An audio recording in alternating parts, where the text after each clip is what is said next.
Welcome to The Explainer. Today, we're diving into something totally unexpected. We're actually going to use a classic literary awakening to break down the profound mid-career crises and severe burnout that so many of today's workplace elites are facing. It turns out ancient literature holds a shockingly accurate mirror up to our modern professional lives. Let's get right into it. Picture the ancient hero Lu Zixin from the classic Chinese novel Water Margin. So he's known for this incredibly rough, chaotic, even violent life, right? But he reaches the very end of his journey sitting completely quietly by the Qiantang River. He hears the tide coming in, burns some incense, and leaves us with this absolutely startling quote, "Tide comes on Qiantang River. Today I finally know I am me." And then he just peacefully passes away. He chooses to let his fictional persona completely vanish so his true soul can finally be free. Now, I want you to contrast that ultimate moment of absolute clarity with our relentless day-to-day modern grind. It's a pretty stark difference, isn't it? And honestly, it begs a really tough question that we all need to confront. Is your hard-earned workplace success actually just a beautiful cage?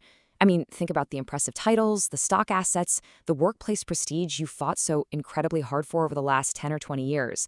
Are they actually liberating you, or are they just trapping you in this endless cycle of quarterly reviews and performance metrics? Today, we're going to take Lu Zixin's ancient imagery and drag it right into your modern office to see what's really going on beneath the surface of all that success. Section 1. Midlife Workplace Dilemma and the Illusion of Cheap Salvation. Society constantly bombards modern professionals with this really dangerous myth. We can call it cheap salvation. It's this illusionary idea that you can somehow find inner peace through, a little online chicken soup, maybe a weekend wellness retreat, or just some localized feeling of relief, without actually sacrificing a single thing. But the source text warns us to be highly suspicious of this. Any salvation that promises a cure without pain is just an illusion. Because true salvation, it requires a brutal cost. The source defines real salvation not as gaining something new, like picking up a fresh hobby to somehow distract you from your miserable job, but as a highly painful process of detaching and paying a heavy price. It demands a real, agonizing separation from the very things we've been conditioned to chase our entire lives. Section 2. Golden Ropes and Jade Locks. Now, in the modern corporate world, golden ropes are incredibly easy to spot. Your social reputation, those impressive job titles on your LinkedIn, the hefty balances in your bank accounts, these are your golden ropes. They drag you along, forcing you into the spotlight and basically turning elite professionals into performing marionettes who are just terrified of dropping the ball and losing their status. And then you have the jade locks. These are the heavy, beautiful cages we build entirely around ourselves. We're talking about the mortgages, the luxury cars, and those complex, nested social or family networks you belong to. Don't get me wrong, they're precious, they're warm, and they absolutely offer comfort. But they're also cold and they're heavy. They lock your life's radius into this tiny, predictable square. Sure, you're secure, but you literally cannot move. We have to acknowledge a really hard truth here. The real agony of mid-career misery directly stems from a greedy paradox. It comes from this intense desire to keep the absolute safety and comfort of those golden ropes and jade locks while simultaneously yearning for the total freedom of the soul. We want the prestige and we want the peace. We want to fly, but we absolutely refuse to put down the weights. And you know what? That tension is exactly what ultimately burns us out. Section 3. The Divergent Paths. Detach or immerse. The source outlines two incredibly hard paths here, side by side. There is no easy middle ground, no compromise. On one side, you have active detachment. On the other, extreme immersion. Both of these paths demand massive sacrifices. You are either deliberately dropping those shiny ropes entirely so you can walk away, or you are willingly accepting the mud and sinking your feet right in. Let's put this into perspective.